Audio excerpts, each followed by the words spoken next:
Hello and welcome to rears study. इस video में मैं आपको बताने वाला हूं कि जो अंकगणित का जो हिस्सा चल रहा था, अंकगणित में हमने देखा कि जो एक हमारा हिस्सा था जोड़ना, घटाना, गुणा करना, भाग करना और गिनना। उसके बाद अंकगणित में जो हमारा एक अगला टॉपिक आज से शुरू हुआ है जिसका नाम है नंबर सिस्टम। यहाँ से ही अंकगणित की शुरुआत होती है, लेकिन अंकगणित में जो वो वाला हिस्सा था जोड़ना, घटाना, गुणा, भाग करना, उनके बिना इस चीज़ को सीखने में बहुत सारी कठिनाइयाँ होती।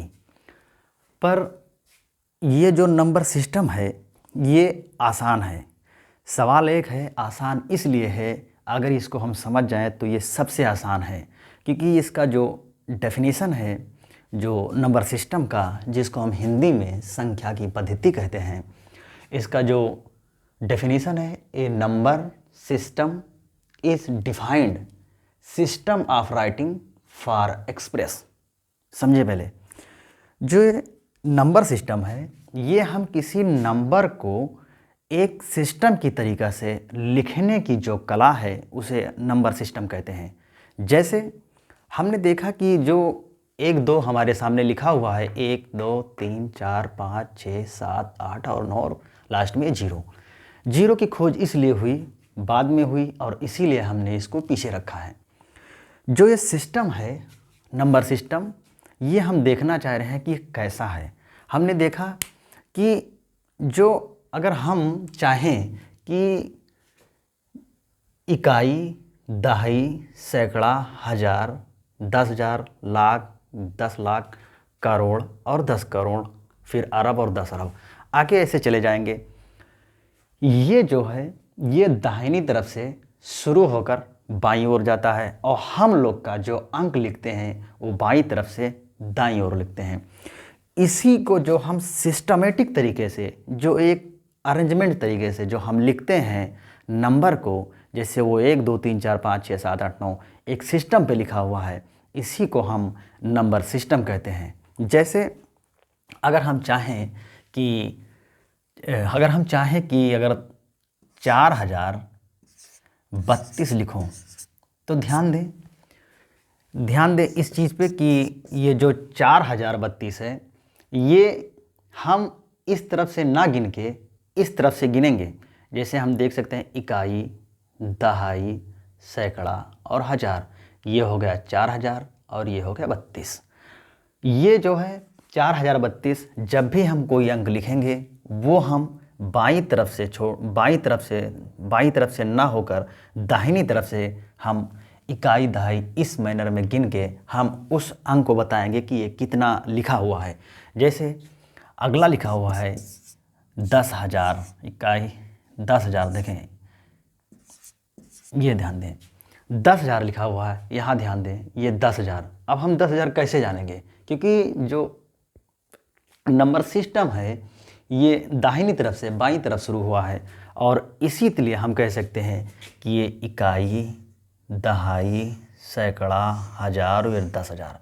ध्यान दें ये 10,000 आपके सामने लिखा हुआ है, और इसीलिए हम कह सकते हैं कि ये जो नंबर सिस्टम का यह हिस्सा है कहीं ना कहीं ये अरबी से मिलता जुलता है। ये 10,000 हो गया। अगर हम इसी तरह अगर हम और लिखना चाहें 25,313, तो हम इसे भी हम दाहिनी तरफ से बाईं तरफ गिनेंगे। जैसे ये इकाई हो गया, दहाई हो गया, सैकड़ा, हज़ार और ये 10,000। ध्यान दें ये इकाई होगा, ये दहाई होगा, ये सैकड़ा हो गया, ये हज़ार हो गया, ये 10,000 हो गया। यानी ये लिखा हुआ है 25,313। अच्छा, ये हो गया। उसके बाद में ये चीज़ देखें, इकाई के लिए 1, दहाई के लिए 10, सैकड़े के लिए 100, हज़ार के लिए ये हज़ार में 3 जीरो, 10,000 में ये 4 जीरो, लाख में ध्यान दें 5 जीरो, 10 लाख में ये 3 3 6 जीरो, करोड़ में 3 3 6 7 जीरो हो गए, और ऐसे आगे होते चले जाएंगे। ये जो नंबर हमारे सामने लिखे 1 2 3 4 5, ये हमारे 4032, 10,000 और 25,313। अगर हम इन्हीं सवाल में पूछना चाहें कि इसका स्थानीय मान क्या है, अगर हम इसी में पूछना चाहें इस 3 का स्थानीय मान क्या है, अगर हम फिर इसी को 3 को पूछना चाहें इसका जातीय मान क्या है, तो हम ध्यान दें स्थानीय मान को अंग्रेजी में हम प्लेस वैल्यू कहते हैं और जातीय मान को हम अंग्रेजी में लोकल वैल्यू कहते हैं। जैसे हमारे सामने ये लिखा हुआ है लोकल वैल्यू यानी जातीय मान। जातीय मान से मतलब ये है कि इसका अपना खुद का मान ये कितने के बराबर है। जैसे ध्यान दें इस जगह पे कि 24,564 में 24,564 में 4 देखिए 24,564 में 4 का जातीय मान क्या है। तो ध्यान दें जातीय मान मतलब जो वो अंक है उसका अपना खुद वाला मान। जैसे ये 4 का जातीय मान सिर्फ 4 ही रहेगा। फिर देखिए यार 5,32,035 में 3 का जातीय मान। अब ध्यान दें 3 का जातीय मान यहाँ पर 3 दो जगह पे आ गया है। ध्यान दें तो ये इसका भी जातीय मान 3 ही रहेगा, इसका भी जातीय मान 3 ही रहेगा। इसमें जो इसके लोकल वैल्यू हैं इसमें कोई फ़र्क नहीं पड़ता है। जैसे एक अगला सवाल अगर हम लेना चाहें तो हम ले सकते हैं 42, 4, 2, 5 में 2 का जातीय मान। ये 2 का जातीय मान हम कह सकते हैं 2 ही रहेगा कि 2 का लोकल वैल्यू 2 ही रहेगा। स्थानीय मान की बात करें हम, ध्यान दें स्थानीय मतलब प्लेस वैल्यू यानी वो कौन से स्थान पे उसका वैल्यू है, मतलब कितना वैल्यू उसके स्थान पे। तो ध्यान दीजिए जैसे अगर हम 4 का स्थानीय मान निकालना चाहें, फिर यहाँ पर हम 3 का स्थानीय मान निकालना चाहें, हम यहाँ पर 2 का स्थानीय मान निकालना चाहें, तो ध्यान दें जो ये स्थानीय मान है इसको निकालने के लिए हमें जो ये एक चार्ट बना हुआ है इकाई, दहाई, सैकड़ा, हज़ार, 10,000, लाख, 10 लाख, करोड़, 10 करोड़, इस चीज़ को हमें देखना पड़ेगा। जैसे ध्यान दें यहाँ पर ये 4 किस नंबर पे आ रहा है, इकाई, दहाई, सैकड़ा और ये हज़ार। तो हम कह सकते हैं 4 ये हो गया और इकाई, दहाई, सैकड़ा, हज़ार और ये गुणा अगर हम कर दें 1000 से अगर हम गुणा कर दें तो ये टोटल हमारे पास आएगा 4,000। 4,000 यानी हम कह सकते हैं जो इसका प्लेस वैल्यू है स्थानीय मान 4 का है ये 4,000 है। अगर हम इसमें देखें 3 का, ध्यान दें 3 का, तो इसमें 3 कई जगह लिखे हुए हैं, 3 कई जगह लिखे हुए हैं। लेकिन अगर हम इसको बदलना चाहें तो इसको ऐड कर दें, इसको भी ऐड कर दें और इसको 3 रहने दें, इसको हम मान निकालते हैं। ध्यान दें ये है इकाई, ये है दहाई, ये है सैकड़ा, ये है हज़ार, ये है 10,000। ध्यान दें ये 3 जो है 10,000, 3 जो है अगर हम 10,000 से अगर हम गुणा कर दें, ध्यान दें फिर से इकाई, दहाई, सैकड़ा, हज़ार और 10,000, अगर हम 3 को 10,000 से गुणा कर दें तो ये दें टोटल 30,000 हो जाएगा। यानी ये 3 का स्थानीय मान 30,000 है। फिर इसका 2 का स्थानीय मान कितना होगा, इसका ध्यान दें इकाई, दहाई, सैकड़ा, हज़ार, 10,000, लाख, 10 लाख और यह है करोड़।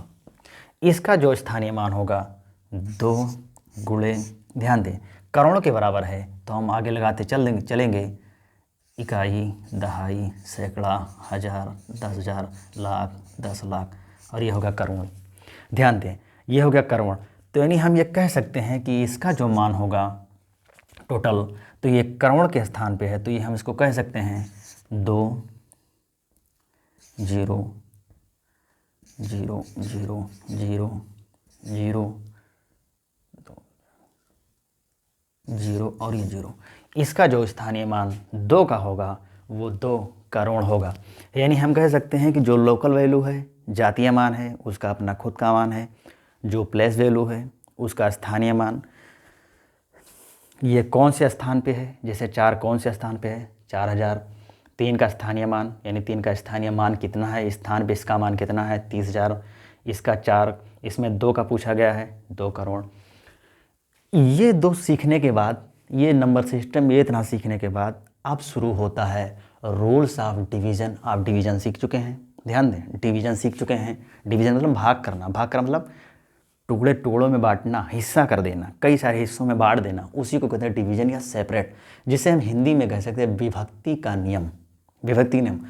अब हमारे सामने एक चीज़ लिखा हुआ है कि एक का विभक्ति का नियम क्या होगा। तो अगर हम एक को किसी भी संख्या से भाग देंगे, ध्यान दें, अगर हमारे सामने ये लिखा है 4 और इसको हम अगर 1 से भाग दें तो टोटल 4 ही रहेगा। यानी जो एक का विभक्ति का नियम है वो वही संख्या होगी, जैसे हमने ये 1 से 4 को भाग दिया तो 4 ही रहेगा, वही संख्या उतर जाती है। उसके बाद अगला स्रोत है 2 से विभक्ति का नियम। तो ध्यान दें इसके लिए कि हम ये कह सकते हैं कि जो इकाई अंक है, ध्यान दें, इकाई अंक 0, 2, 4, 6, 8, ये डॉट आगे भी हो सकता है।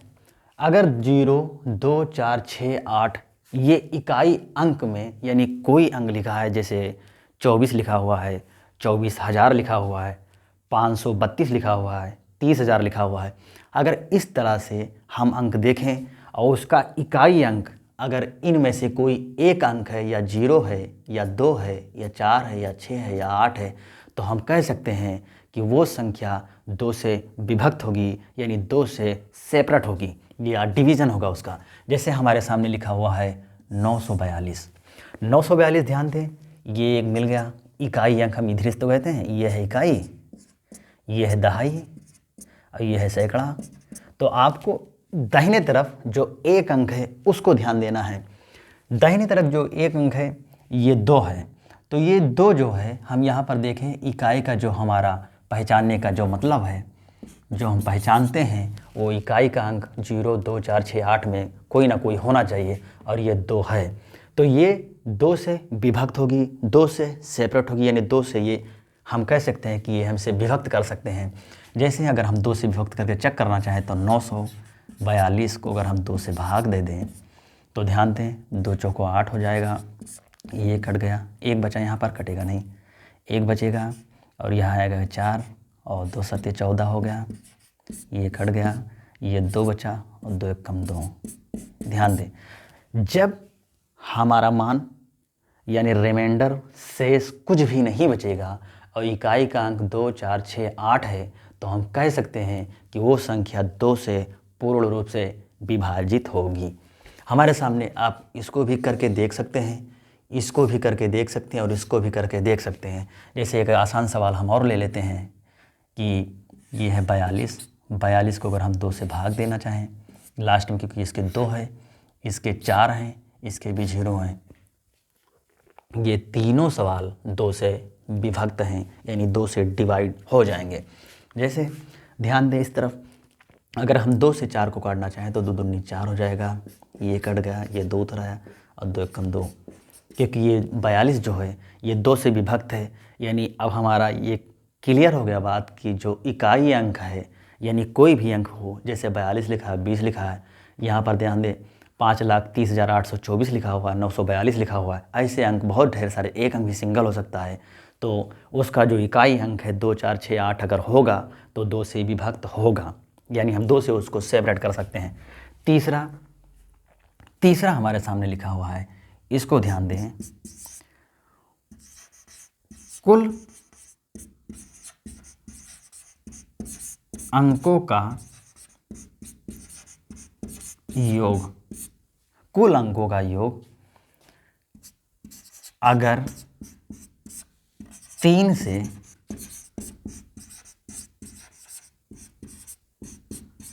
विभक्त हो जाए, कुल अंकों का योग अगर 3 से विभक्त हो जाए तो हम कह सकते हैं कि वो 3 से विभक्त होने वाला अंक है। ध्यान दें, जैसे कुल अंक का योग और बटे हम कह सकते हैं नीचे 3, यानी अगर हम देखना चाहें तो इस चीज़ पे ध्यान दें, इस चीज़ पे, यानी कुल अंकों का योग, इसको भी ले लें साथ साथ, कुल अंकों का योग और नीचे अगर हम 3 से भाग दें और पूरी तरह से पूर्ण रूप से विभक्त हो जाए, यानी सेपरेट अलग हो जाए या कट जाए या रिमाइंडर 0 आ जाए, तो हम कह सकते हैं कि वो 3 से विभक्त है। जैसे अब अंकों का योग, इस बात को ध्यान दें, अंकों का योग क्या होगा। जैसे 2 है, यानी यहाँ लिखा हुआ है हमारे सामने, इसको ध्यान दें, 2583 लिखा हुआ है। अब ये अंकों का योग, अंक इसमें कौन कौन है, एक अंक है 3, एक अंक है 8, एक अंक है 5, एक अंक है 2, ये इतने अंक लिखे हुए हैं। अब इनके अंकों का योग, जैसे पहला 2 है प्लस, फिर ये 5 है, फिर प्लस, फिर ये 8 है, फिर प्लस, फिर ये 3 है, ये 3 है। अब इनको हम जोड़ें, ध्यान दें, इनको हम जोड़ें, 3 और 8 11, 11 और ये 5 16 और 2 18, ये हो गया 18, यानी कुल अंकों का योग हो गया। ध्यान दें, कुल अंकों का योग है। और अगर हम बटे 3 से अगर हम भाग देना चाहें, अगर हम 3 से भाग दे दें 18 को, तो ध्यान दें 3 छंग 18, ये कट गया। यानी हम कह सकते हैं कि जो 3 से विभक्त होने का नियम कानून है, अगर जो भी संख्या या जो भी अंक दिए हुए हैं उनके कुल अंकों का योग 3 से अगर विभक्त या कट जाता है या भाग हो जाता है या सेपरेट हो जाता है, तो हम कह सकते हैं कि वह नियम 3 से विभक्ता का नियम है, यानी 3 से विभक्ति का नियम है। अगला हमारे सामने एक सवाल और लिखा हुआ है, जैसे 366 लिखा हुआ है, तो 3 + 6 + 6, ध्यान दें 3 और 6 9 और 9 और 6 15। अगर हम 15 को 3 से भाग देना चाहें, तो हम कह सकते हैं 3 × 5 = 15, ये 15 से ये 15 कट गया, क्योंकि ये पूर्ण रूप से 3 से विभक्त हो गया, कट गया, क्योंकि रिमाइंडर शेष कुछ भी नहीं बचा, इसीलिए 3 से विभक्त का नियम है। इसके बाद और कई सारे नियम हैं, मैं आने वाले वीडियो में उन सभी को बताऊंगा। और इसमें अगर कोई सवाल है तो आप कमेंट में पूछ सकते हैं। दूसरी बात, अगर आप इस वीडियो में जो ये नंबर सिस्टम था, अगर आप समझ गए हैं, सीख गए हैं, तो बहुत अच्छी बात है। अगर आप नहीं सीख पाएँ तो एक बार इस वीडियो को फिर से देखें, बार बार देखें, क्योंकि इसको आप आसान है समझ सकते हैं। और हम आशा करते हैं कि ये वीडियो आपको पसंद आया होगा। पसंद आया तो लाइक करें, शेयर करें, सब्सक्राइब करें। और अगले वीडियो के लिए हम तब तक देखते हैं कुछ उसमें जो बचे हुए हैं, इसके जो रूल्स ऑफ डिवीज़न या विभक्ता का नियम है, उसको आने वाले वीडियो में सभी बताने का प्रयास करेंगे। आशा करते हैं कि आपको ये वीडियो पसंद आया होगा, और आया है तो वीडियो देखने के लिए धन्यवाद।